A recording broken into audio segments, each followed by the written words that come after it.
Thank you, Carl. Good afternoon, everyone, and welcome.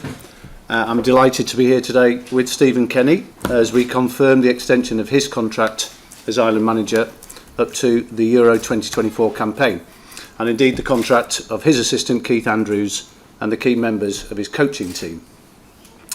This contract extension has been fully endorsed by the board of the Football Association of Ireland, and like them, I'm excited by the prospect of the journey our team and Stephen will continue to take together over the next 2 years. I do firmly believe that this is really important, that we continue to have an Irishman at the very top of our Irish coaching system. Something I believe is really important for the Irish football community and indeed the wider Irish public to see and hopefully to celebrate. As you all know, Stephen has come from a grassroots background at Belvedere and onto the League of Ireland before managing our under-21s and now our seniors. So Stephen has come from the very core of Irish football and is now, with Vera Powell, the standard bearer for Irish coaching as he drives his team and our game forward for our players, coaches, volunteers and fans alike. The vision statement in our recently announced strategy document is to use football to inspire the nation and connect communities. And I think Stephen and the team can and will do both. So we look forward to our first game of the new international season against Belgium in our centenary match on March the 26th. And I and the board wish Stephen and his players and staff all the very best of luck and success moving forward. Thank you. Thank you, Jonathan. Dave Kelly from RTE, please. Dave. Stephen, first of all, congratulations. Did you always feel this day would come? Certainly, listen, we finished the season strongly and, obviously when the Nations League draw was interesting, of course, Ukraine and Scotland and Armenia, and it's a huge privilege to manage Ireland in the Nations League and for the European Championships for the qualifiers over the next couple of years, and so we've rebuilt the team over the last while. I think we've seen that, and the support have really connected with the players. I think it's been a radical change, really. We've brought through 15 players to our own system, over the last year or so, which is quite a radical shift. And players that have come through the underage system, right throughout the clubs throughout Ireland, into the international teams and right into the senior international team. The supporters are identifying with the players. The team is playing in a style that people can really get excited by and relate to. Look forward to going to games. We know we still have a lot of improvement to do, and we want to continue to improve, and we've big tests ahead. Obviously, the world number one team coming, in a few weeks, Belgium and Lithuania, and then of course Ukraine, who are quarterfinal recently in the World Cup, and also Scotland, of course, who've been flying. But obviously, just from a personal point of view, it's clearly a huge vote of confidence in you. I think, I appreciate all the support I get from everybody, and I have a brilliant team, background team. I think Keith Andrews, the assistant manager, we've been together now since the under-21 team.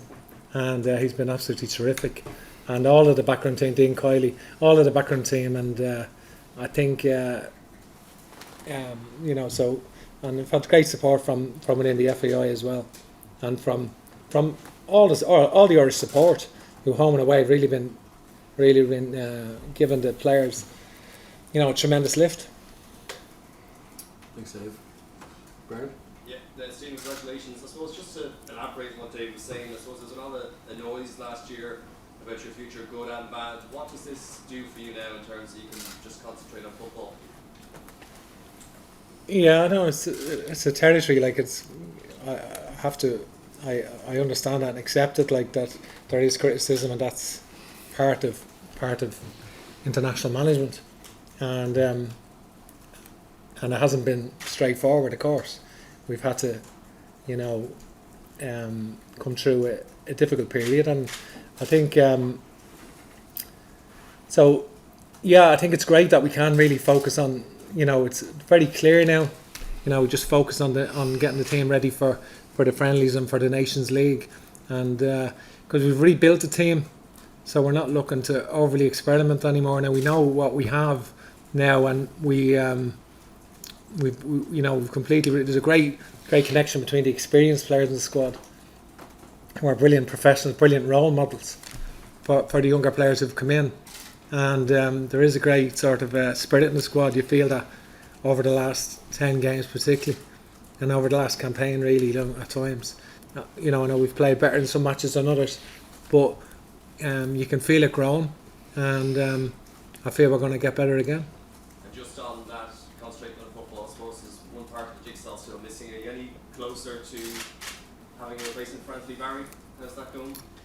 Listen, it's quite possible we could have another coach in before the Belgian game, but we'll deal with that in due course. Thanks, Ben. Gavin. Stephen, congratulations. Thank you, Gavin. Thank you. What success for you under this new contract?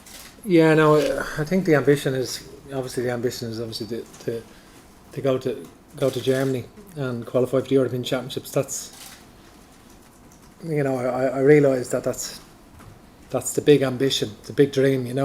I think to go back to where Ireland started in the European Championships, first ever European Championships. We want to go back to Germany, if it's back to Stuttgart or wherever it is. All right, we that's the big dream for Ireland to qualify for the European Championships, and no stone will be left unturned in attempting to do that, and we have to try and achieve that, and do everything we can to try and get there.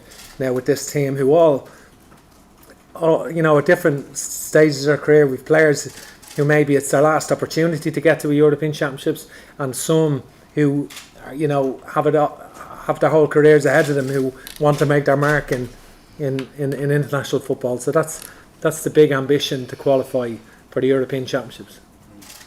Who are you looking at to replace Anthony Barry? I've no real update on that at the moment. There was a suggestion that you might have held on to him at the contract renewal process. No, I think it's probably not accurate, because I think he made his decision to go to Belgium, and we respect the decision, and it's a professional decision, so we respect that, and that's it really. Disappointed to lose him, or is it a case of? I have a great relationship with Anthony, and this is it's not unusual in international football. If you look at Northern Ireland, England, Scotland and Wales, they've all their systems have moved over in the last 8 year to 18 months. They've had changes, so it's not unusual in international football. It's part of international football. And just lastly from me, obviously, perhaps Jonathan can give insight here as well. I mean, it's early December, I think, since the board sanctioned the renewal. It's taken a few months to get it over the line. Why was there that delay? Why was there a delay? Well, I think it's only a minor delay, really. From Christmas to March, we're here now. It's March, it's signed. So there's a lot of. It's not just myself. You've got we have a whole background team that we've got to address and so forth. So I think it's we're delighted. Listen, this is a good thing. We're not looking back and say, why did it take 3 months rather than a month or whatever. I think it's the whole board of the FAI, there's a whole wider sphere and so forth, and a lot of things have to be managed in a big organisation like this. I think so. I think it's irrelevant really. The only thing that matters is that it's signed now and we can move forward. Yeah, if I can add to that, Stephen, it was generally just the to and fro of a negotiation. Stephen wanted to get the contract right from his own perspective. We wanted it to be right for the association as well. We met in early December and we had a very positive meeting at that point. Stephen made it clear that he also wanted the contract of Keith Andrews and the rest of the coaching staff to be agreed as part of that process. So we added that into the mix as well. And we felt actually that we did it in a reasonable time, and the most important thing is that we've got the right contract and the right parameters for us to move forward. Thanks, Gavin. Gavin? Jonathan, how are you? Good, thank you. You've been seeing more and more increasingly at League of Ireland games. I was wondering, what's your opinion of the facilities that you're sitting around at the moment? Okay, well, it's a slightly separate question from what we're here to talk about in relation to Stephen. Stephen knows the League of Ireland well. You know, I'm excited by generally the start of the new League of Ireland season.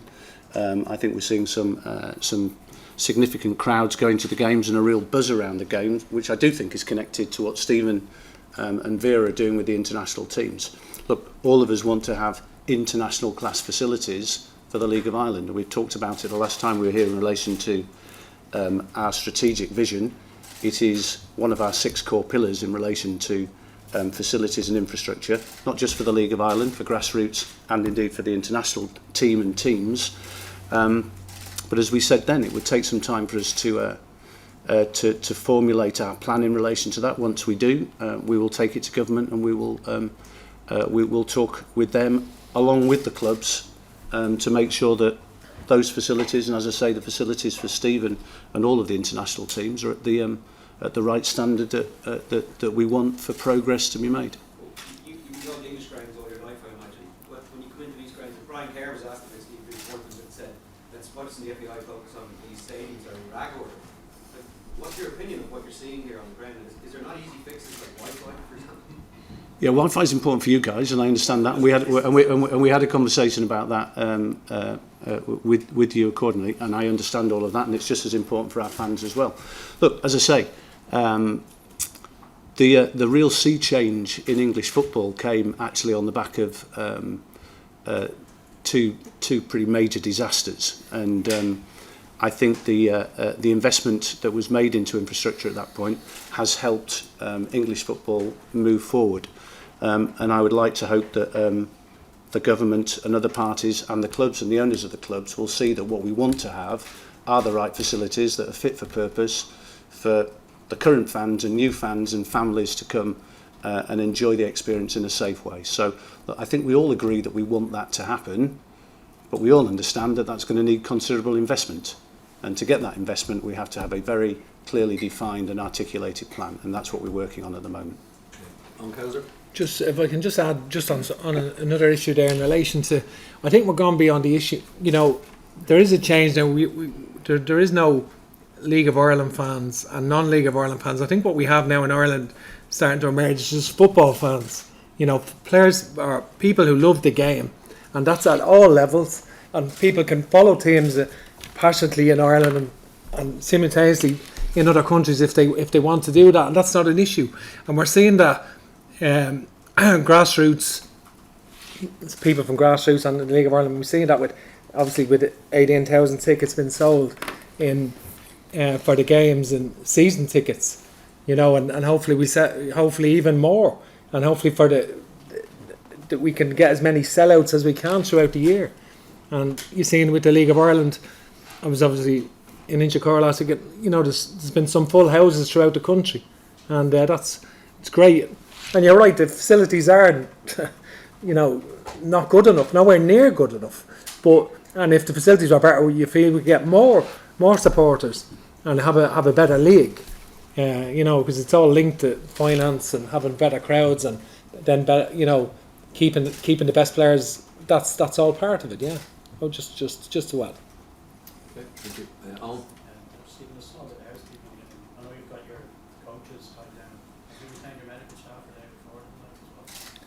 Yeah, well, listen, everything would be sorted out in due course. Ideally, we want to keep everyone, and that's certainly the plan. There's no issue with the numbers of your No. Okay.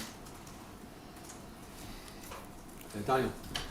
Jonathan, can I just ask, in the context of the hunt for a new sponsor, which is obviously a sort of recurring topic, how important is certainty in terms of the senior management team? Does that help in terms of clarity, in terms of the road ahead? Yeah, look, I obviously certainty, stability are all things that you'd want to be talking about when you're talking to all of your partners, both existing and prospective. So, look, I think companies and brands looking in at what Stephen has done and the momentum that he has with the team, and Stephen's talked about the number of fans who have come to our more recent games and will hopefully come to the 2 games in March. The direction of travel is positive, and those are the things that we'll be talking about in relation to the opportunity around the men's senior team. Stephen is at the is the figurehead, if you like, of that team. So to have certainty and to have a plan and forward momentum, as I say, in relation to hopefully qualification for Euro 2024, that's something that any sponsor will be interested in. As much, and I've said this to you before, we hope they'll be interested in what the team actually represents, and I think that is a very modern and progressive and diverse island, and I've got no reason to believe that a business or a brand won't be interested in that moving forward. Anyone else in the live section? Nathan? Stephen, just obviously in the environment club, but your own role at one stage was maybe greater than just a senior team manager within the FAI.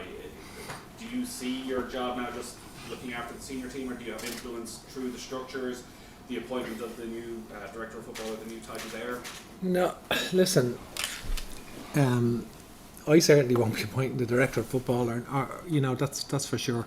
I think that's a collective FAI decision. That's a collective FAI decision. I think, and I have a great relationship with all of the managers. Well, a good relationship with all of the managers, and we meet frequently, to discuss, and they present on their various camps, and that's. I haven't had more of an input or less of an input since I took over. I just had a consistent input. I never micromanage any coach or insist on that he selects someone or play a certain way in terms of a system. I think so. It's they have the freedom. The coaches have the freedom themselves. Sometimes there are parameters that but that came from the doctor and technical director. But I think the previous technical director. But certainly no. I'm here to support the managers, and they're feeling include. I want them to always feel included in the senior international setup, and they have access to all the information we have, and access to any training sessions, or to be a part of the senior inter squad. We want the players to seamlessly come through the systems. Obviously, we accelerated the progress of players quickly. When I became under 21 manager, we picked the best 17-year-olds.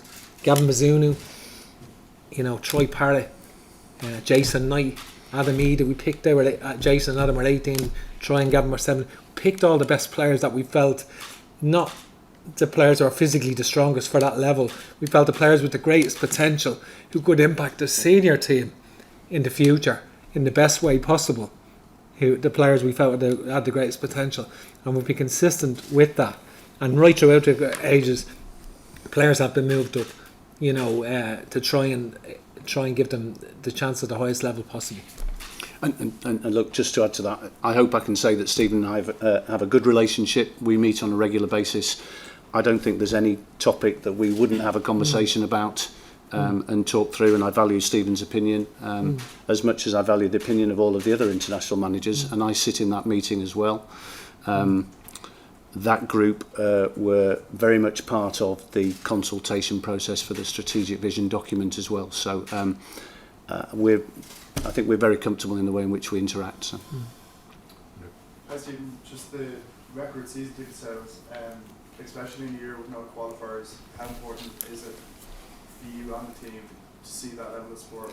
Well, that's particularly significant. That's not a World Cup qualifying year, and it's not Europe. That's particularly significant, and I think it's a connection with the supporters and the players, and I think they're identifying. We've seen players really grow, and some players that we hope will become real heroes for the Irish team, for the Irish public, and that's what we hope, and that they really identify with them. We already have sort of a role model captain in James Coleman, and he's a great role model for all of the players. So I think it's an exciting period, and there's great energy in the crowd when the players are there. You've seen it against Serbia, 1-0 down, up against it, and coming back into equalising and support really. And we hadn't got that in for ages. The empty stadium just isn't the same. It isn't, and I think We seen it in Porto against the Portuguese when they came to the Aviva, and it was just an excellent game, and a game that we could have won, and I think it was supporters really enjoyed that, I think, and as some of the recent games. And again, just to add to that, from my perspective and the association's perspective, I think it's absolutely fantastic the response that we've had from the fans to this year, as Stephen says, in theory, a non-qualification year for one of the two major tournaments. So we're very thankful for that. We're not complacent about it at all. But I think it's amazing that in that first weekend of the March friendly games, we're likely to be one of the only countries in Europe that will have a sold-out stadium. We've crossed our fingers that we will do, and I think that's testimony to the support that we do have, and that's hugely appreciated. Playing for Ireland is very important to the players, and we say it has to be it has to supersede anything they do in their career, and we want they understand that, and we want the supporters to feel that their commitment has been rewarded, and we want that we want that passion in the ground as we try and improve as a team again and get better results, and try and go on and do well in the Nations League. Try and do well in the group, with a tough group. Try and do well in the Nations League and take that into the European Championship qualifying campaign. Okay. Is there any clarity, Jonathan, on the situation with the games in June? I know it's stated by this week, but just when do you expect to know if there is? No, obviously it's a good question. We're talking with both UEFA and FIFA in relation to what type of solutions can be found. It's obviously a very complex situation, and as of yet we haven't had an answer in relation to our own games. But as we said recently, we will be as flexible and as supportive as we can be.